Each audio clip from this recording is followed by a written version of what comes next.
Bueno, gracias. Bueno, muchas gracias por la invitación. Muchas gracias por compartir esta mesa con todos los otros ponentes que me generan muchas preguntas, inquietudes escucharlos, ¿no? Em, bueno, en realidad, yo tengo una preocupación creciente, a medida que van pasando los años, es cómo salir de este atolladero o de esta situación en la cual estamos, una situación que en realidad pasan los gobiernos progresistas, los gobiernos de derecha, como el de Macri, como las dictaduras que hemos tenido, etcétera.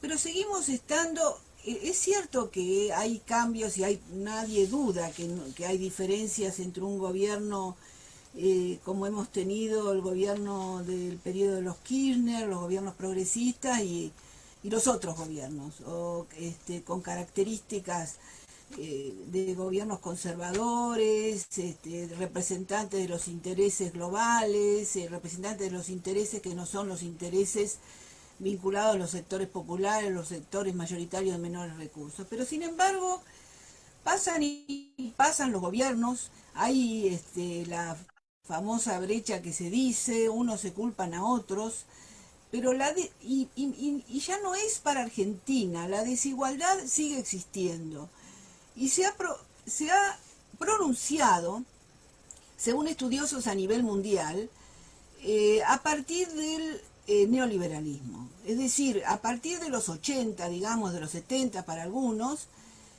en el mundo, y ya no en Argentina o en América Latina, esa desigualdad ha ido en aumento. Fue solamente en la etapa del modelo del Estado benefactor, en la posguerra hasta los 70, que en el mundo, sigo hablando del mundo, se aminoró ese proceso de crecimiento que venía de etapas anteriores. Entonces, uno, si mira eso en perspectiva mundial, si mira eso en perspectiva histórica de largo plazo, lo que observa es que cada vez estamos peor para las grandes mayorías.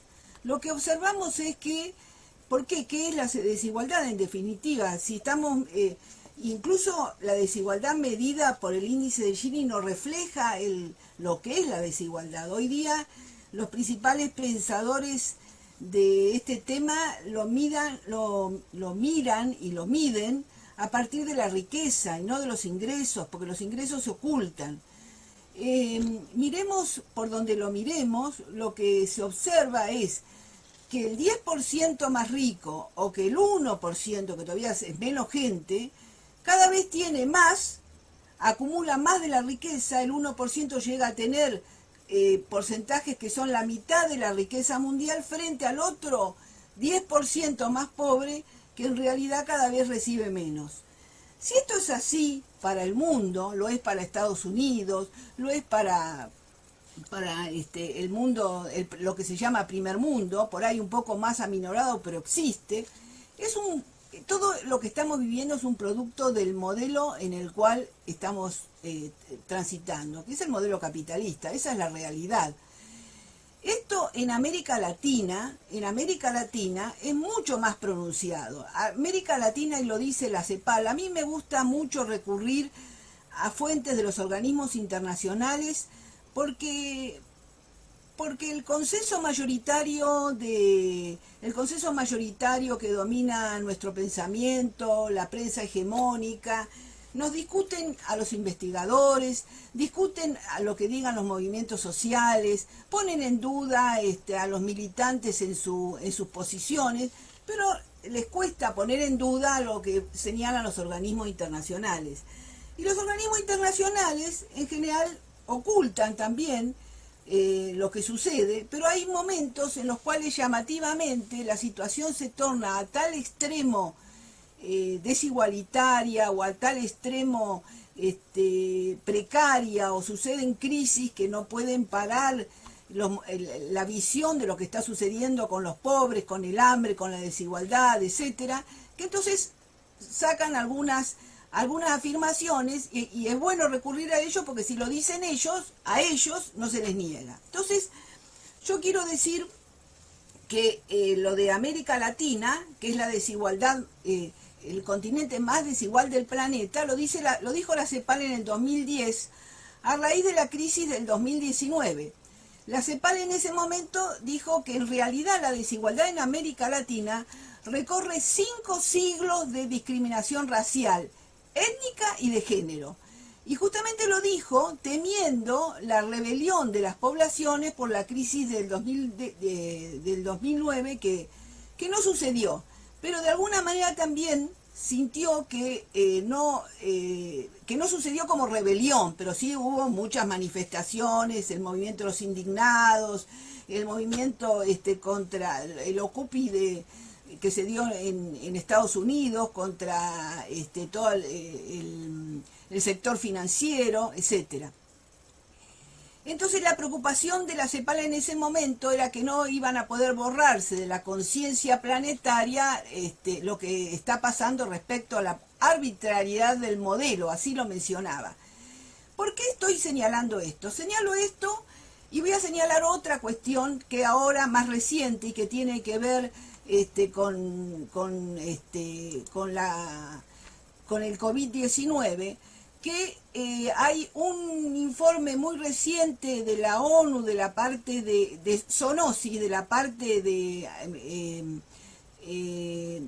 vinculada a la protección ambiental, que empieza a reconocer, de la ONU, empieza a reconocer que el sistema de agricultura industrial estaría llevando a situaciones problemáticas respecto a la salud por la forma de producir, que se multiplicarían los contagios entre los animales y a su vez la transmisión hacia el hombre. Lo estaría reconociendo. Eso actualmente, y porque hay evidentemente una forma, ahora se dice que el COVID viene del murciélago y que es una forma de avance que afectada por la pérdida de biodiversidad, y ya se está hablando de la relación entre este problema que tenemos hoy con una forma de producir. Bueno, y también con respecto a la sojización, cuando nosotros tenemos por suerte tenemos muy buenos investigadores, pero aquellos investigadores que se preocupan por la problemática social, suelen no ser reconocidos. Y tenemos el caso de Andrés Carrasco, que fue un investigador principal que vino al país, que viene de retorno al país para investigar y se pone a investigar las consecuencias sobre la salud de el glifosato. Inmediatamente fue perseguido desde la propia Monsanto y luego el ministro lo desautorizó, el entonces ministro que después fue ministro también de Macri, de Ciencia y Técnica, al doctor Carrasco. Entonces, pero ahora, él lo investigaba desde el CONICET, desde la UBA, pero ahora resulta que también la Organización Mundial de la Salud sale a decir que, o hace un par de años, sale a decir que podría haber problemas entre el glifosato, conexión y la aparición de situaciones de enfermedades cancerígenas. Por eso digo que llegan con retraso, pero la realidad es que finalmente termina admitiendo lo que los movimientos sociales, las organizaciones sociales, los investigadores respetables, etcétera, etcétera, muestran. Pero entonces, si esto es así, y si esto es un problema si esto es un problema del modelo en el cual estamos transitando, que se va pronunciando cada vez más, estoy preocupada porque me parece que me fui de la... No veo la imagen. A ver, perdón. ¿Se me sigue escuchando? ¿Sí? Ay, perdón. Bueno, porque se me fue la imagen. O se fue Manuquian. No sé. Algo me pareció que pasó y este sistema, bueno, muy bien, gracias, perdone. Si esto es así, entonces ¿cómo enfrentamos este modelo? Esta es, ¿cómo tenemos una otra opción? ¿Qué otro tipo de mecanismos tenemos? Yo creo que digamos, yo no, por supuesto que no tengo la solución, no tengo la respuesta, pero creo que nos tenemos que hacer las preguntas adecuadas y tenemos también que hacernos las preguntas, tenemos que tratar de que esto trascienda a la población. Yo me pongo el ejemplo de la ESI, la educación sexual integral que ha llegado a las escuelas, que los movimientos de los movimientos feministas, de género, de la diversidad sexual, han logrado imponer, que después recibió muchas críticas y que no se ha impuesto en todos lados, pero se logró imponer esta ley. Yo a veces pienso que deberíamos imponer a nivel de la educación algo así como una educación productiva y alimentaria integral, que la gente sepa lo que está pasando con el sistema productivo, que la gente sepa lo que está pasando con el sistema alimentario, que la gente sepa que cada vez hay más hambre. Nosotros teníamos los objetivos que se dieron en Naciones Unidas del milenio, que es hambre cero, para el 2030, ya se sabe que no se cumplen. Cada vez hay más hambrientos en el mundo, han subido y van a seguir subiendo en magnitudes significativas a raíz del COVID. Entonces, si esto nos está marcando una situación de enorme desigualdad, de aumento del hambre, de que comemos alimentos contaminantes, tóxicos, que nos enferman, que producimos una forma promovemos una forma de producción que aísla a las poblaciones rurales, no solo las aísla, sino que las echa, las margina de su ámbito. Sí, además son perseguidas. Bueno, entonces esto tiene que saberse. Esto esto debe informarse. Ahora, ¿por qué nos informa? Yo entiendo, ¿por qué nos informa? Y yo creo que que hay muchas cuestiones que afectan a la democracia, que afectan a la continuidad del sistema, afectan a la continuidad del modelo, que el Estado en definitiva es un ámbito de disputa y así lo tendríamos que ver. Yo creo que es difícil en la sociedad global y con grandes magnitudes de población pensar que el Estado va a actuar en beneficio de las grandes mayorías. Es difícil pensarlo si las grandes mayorías no se imponen en sus necesidades. El Estado es un ámbito de disputa. Y yo creo que las grandes mayorías postergadas tienen que, sabiendo o conociendo esta disyuntiva del Estado, tienen que demostrar cuáles son sus necesidades. Pero para eso también tienen que saberlas. Tienen también saberlas. Y tienen que, por ejemplo, saber de dónde viene la comida que comemos. ¿Qué cualidades tiene la comida que comemos? ¿De dónde viene el agua que tomamos? ¿A dónde va el agua de desperdicio, digamos? ¿A dónde va a parar? ¿Qué es lo que contamina? Yo creo que hay una cantidad de preguntas que deberíamos hacerlas cotidianamente para que la gente se pregunte este tipo de cuestiones. Y en ese sentido, y también, ¿por qué somos, si crecemos, por qué somos tan desiguales?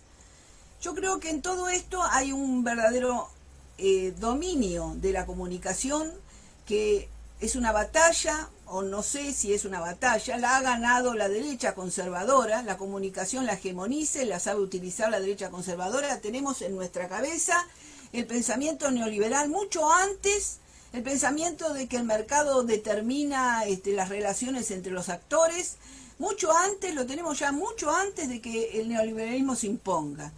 Y yo creo que también siempre estamos esperanzados de un posible desarrollo. Se va este gobierno, va a venir el otro y va a generar un desarrollo.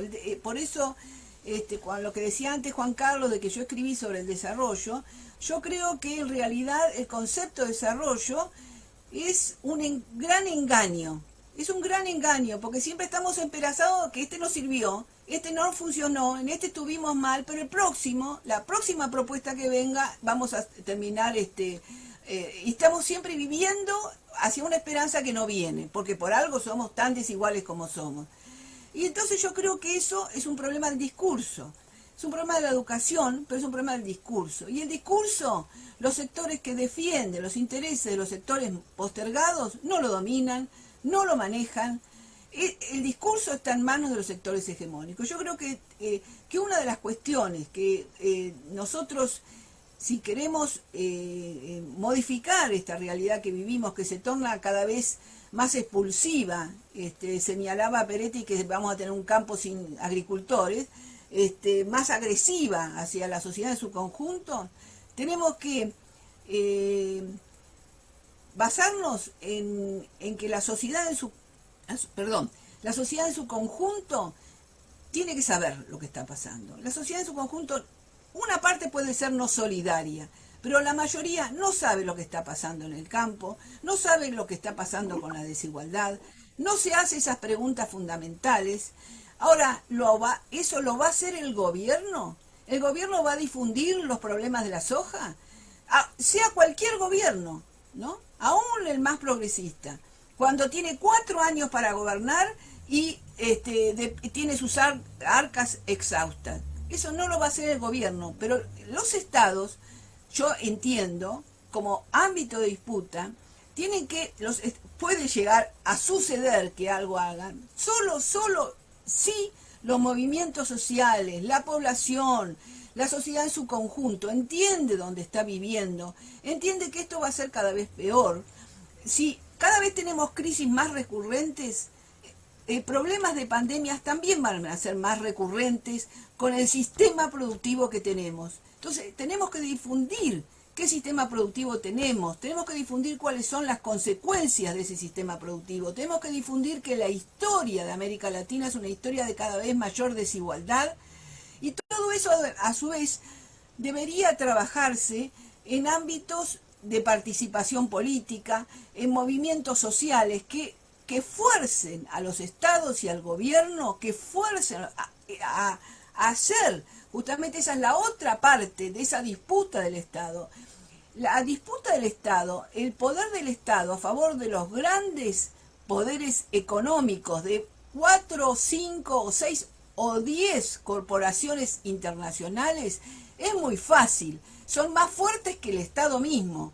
Y entonces llegan con sus propuestas a convencer al Estado que tal cosa o lo que sea, o hay intereses en juego, no solo convencer. Esa situación de unos pocos con todo el poder para actuar en un Estado con mayor poder que el propio Estado, es una situación de que el Estado corre por ese camino, corre por esa vía, si no hay del otro lado quienes le muestren que la situación se torna cada vez más dificultosa para el conjunto de la sociedad. Si no hay del otro lado movimientos, organizaciones que muestren su desacuerdo, su indignación.